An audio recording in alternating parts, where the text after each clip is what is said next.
ақ үйінде ұлттық ойын қанталапайды ойнатамыз.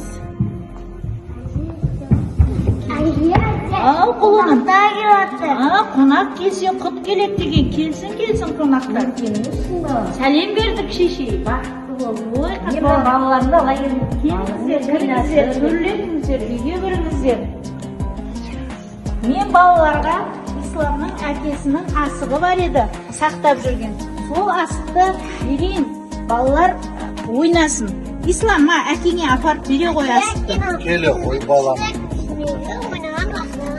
Келе қой балам, отыра қойыңдар балалар. Бұл асық бізде қойдың асық жілігінен алынған сүйекті біз асық деп айтамыз, Бұл асықпен қандай ойындар ойнауға болады? Қазақтың ұлттық ойындарын кім біледі? Қанталапай ойын ойнауға болады, сосын асық ату ойын ойнауға болады бізде.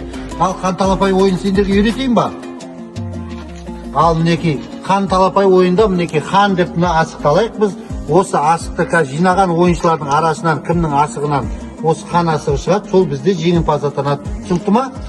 Ал бастаймыз. Мінекей хан асығы былайынан түссе бізде шік болады, былайынан түссе бүк болады, былайынан түссе алшы деп айтамыз, былайынан түссе тәуке деп айтамыз. Ал дайынсыңдар ма ойынға балалар? Ал бастаймыз. Ой талапай, басталды ойын. Алақай, бастаймыз кәнекей. Асықты жинаймыз. Ал хан асығы кімнің асығының арасынан шықты екен, кәнекей көрейік.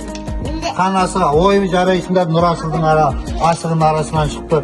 Бізде жеңімпаз Нұрасыл. Енді Нұрасыл жалғастырады осы ойында әкеле ғой. Нұрасыл жарайсыңдар балалар. Мінекей ендігі келе қойындар. Нұрасыл кәнекей. Ой талапай, басталды ойын. Алақай, ал бастаңдар, жинаңдар, жинаймыз, таласпаймыз балалар. Ал бізде ендігі жеңімпазымыз Ислам екен, бізде жеңімпаз. Келе қойындар енді. Жалпы ұнады ма сендерге қанталапай ойыны? Ай жарайсыңдар, жақсы жарайсыңдар.